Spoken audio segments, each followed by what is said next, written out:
president of El Salvador, Nayib Bukele, who is currently housing, torturing 238 non-criminals from who were deported from the United States to El Salvador. Some are Venezuelan, some are Salvadoran. He had the audacity to just come visit the United States, come visit the White House freely. Guy moving very freely, passport and all good. And he met with Donald Trump at the White House. Now, we're going to talk about Kilmar Abrego Garcia, who's the guy who was ordered returned by the Supreme Court. I'm going to talk about him a little bit later on in the show. But for right now, the thing that's grabbing the headlines, which I feel a lot of ways about this, Corinda, because it's always like every time something extreme happens, the media rushes to it and is like, oh my God, are you going to do it? Are you going to do it? Are you going to put us all in jail? As if they like have like a punishment fetish and they like really want it to happen.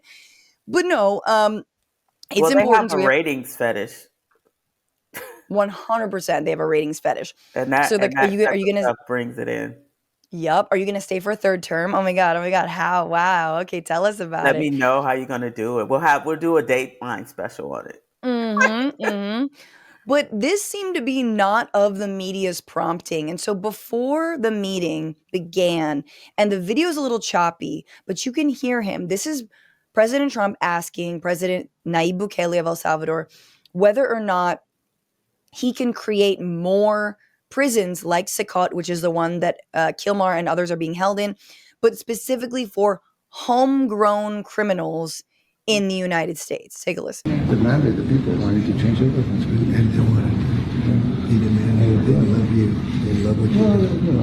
I'm not your supporter. I want them to do, for homegrown criminals next. Yeah.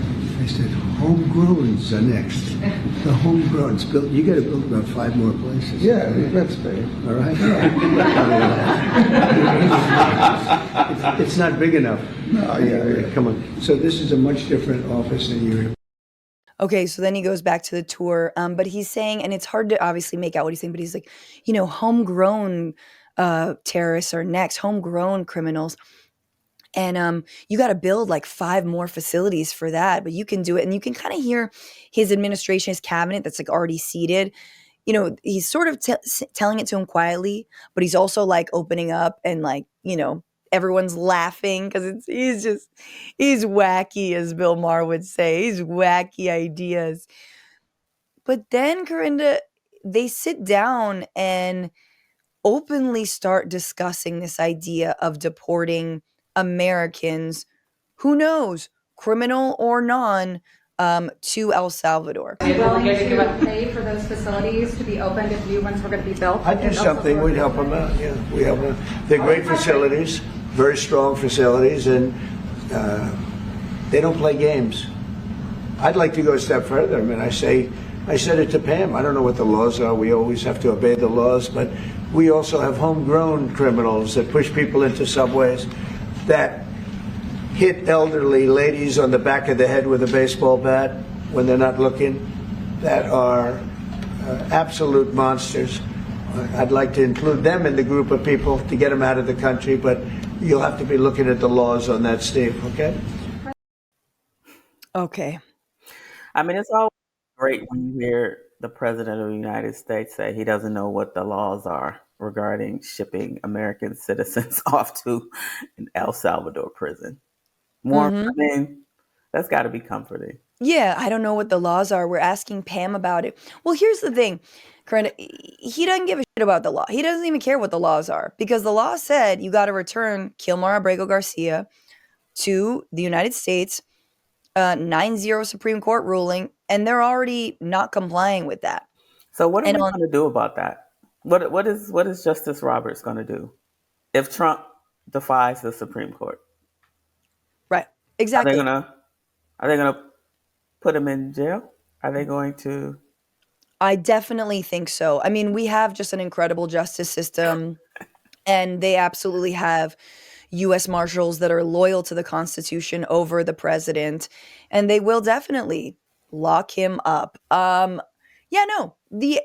Mistal has been writing about this, and he's come on this show, and he's basically like, look, you can rule against Trump all you want, but like, you and what army? Like, who's actually going to do the enforcing? Because we're in a constitutional crisis straight up. And so if you're failing to hold this person accountable, and like, Corinda, I would argue, like, he's talking about homegrown criminals. First of all, the FBI years ago said, yeah, we got homegrown criminals. They're all like white anti-government militias. They're all like, white supremacist psychos who are armed to the teeth, many of whom were arrested on January 6th, who just got let out by Donald Trump. So like, that's where the homegrown terrorism is coming from. That's not Right. terrorism, Francesca. That's that's patriotism. Uh, Oh, right. when You they know do what? crime, it's patriotism. Don't get those words confused. It's not okay to hit an elderly woman with a bat in the back of the Unless you got head. a Trump flag. But if you do that draped in a MAGA flag, then it kind of is patriotic. Yeah. How about this? Like, how about we start with all the people who were convicted in his administration? Mm. How about we Mhm. send those people over first? Check Yes. out the El Salvador prison, if they survive it, um, you know, If they survive tell it, then them it's that no big deal. there's We no can big do deal. we can do a little switcheroo. I mean, yeah, even the people in his administration or adjacent, like Peter Navarro or Steve Bannon, they've served time because they refused to testify about that very event, the criminal event of January 6th. I mean, it seems sometimes tiresome to keep on mentioning January 6th, but you have to remember that if the shoe were on the other foot, how much we would never, ever forget talk, and we shouldn't forget talking about it. But if that were actually a bunch of like, Black Lives Matter protesters, if they were even nearly a shred as dangerous as the right says they were, But then let's also not forget, Francesca, that he had an opportunity at the end of his first term to pardon these people. And they were begging him to do so, and he didn't do it. right. He walked off onto that helicopter and was like, see ya. Yeah. So for him to come back now and to pardon all these people, it's really, I It's mean, kind of on us. Isn't it it's kind of really on kind us? of on us because we allowed him to do it. The first time he was afraid to because he was going to run again, right? Yep. But now we have given him the political capital to do exactly what he was afraid to do at the end of his first term. 100%. And, I think that, starting off the show talking about Bill Maher, reminds me of someone who I've fallen out of favor with, which is Cenk Uygur of the Young Turks Network, who also said that, we're crazy to believe that Donald Trump would do any of the things that he very clearly said he was going to do, putting people in detention centers, rounding people up, that I sound crazy for even saying that. Meanwhile, it's all laid out in Project 2025, the hollowing out of the federal workforce, The on and on Project and on. 2025 that he said he didn't know anything about. Right, that he said I have no idea. No, of course you do, because all of your nominees are authors of Project 2025. And I was told I was crazy for it, and now look at what's happening. So it is on people who slow and soft walked the impact of a second Trump administration. And it is definitely on Democrats, honestly, for fumbling the ball on it. I wish we could do. God, I wish Biden had left earlier. God, I wish he was actually going to be a transitional candidate, and especially a transitional candidate when October 7th happened and he threw down with Bibi Netanyahu. And I seriously don't think that Kamala Harris would have done the same. I know people get really mad at me when I say that, but I don't. Now, did she definitely throw down with some of his policies while she was running? Yeah. And I think that bit her in the butt. So But I it's just, also think when you look at the numbers, Francesca, I mean, I obviously I think Biden should have stepped aside much, much earlier. yeah, But when you look at the numbers of the way Trump won, I don't think anything Kamala said or did was going to change the way this election played out. Because the people who weren't going to vote for Kamala, the numbers were not big enough for them to have swayed this election either way. I no, mean, agreed. people 100%, were not 100%. going to vote for Kamala Harris. People were like, oh, these eggs are too high. These eggs are still high. They were like, oh, she won't be strong enough on, foreign policy. This And guy, she's like, I have a Glock right now, and I'm not afraid to use it.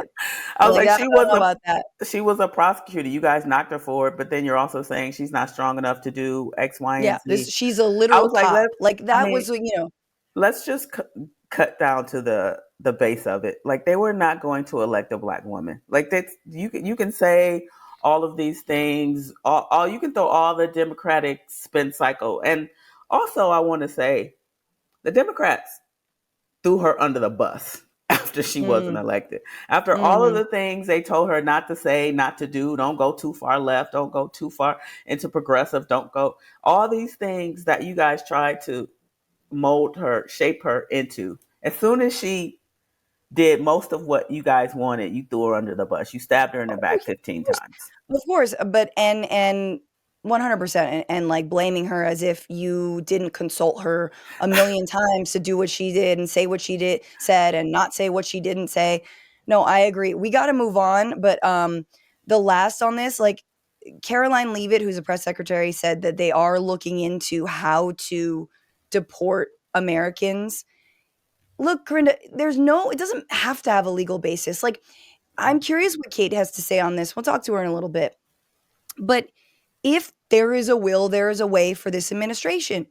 They will get rid of whoever needs to be gotten rid of, skirt any law, avoid any, interpret any language the way they want to interpret it, if it means that they get to deport an American who's critical of Israel, deport an American who's critical of Trump, deport anybody for any reason.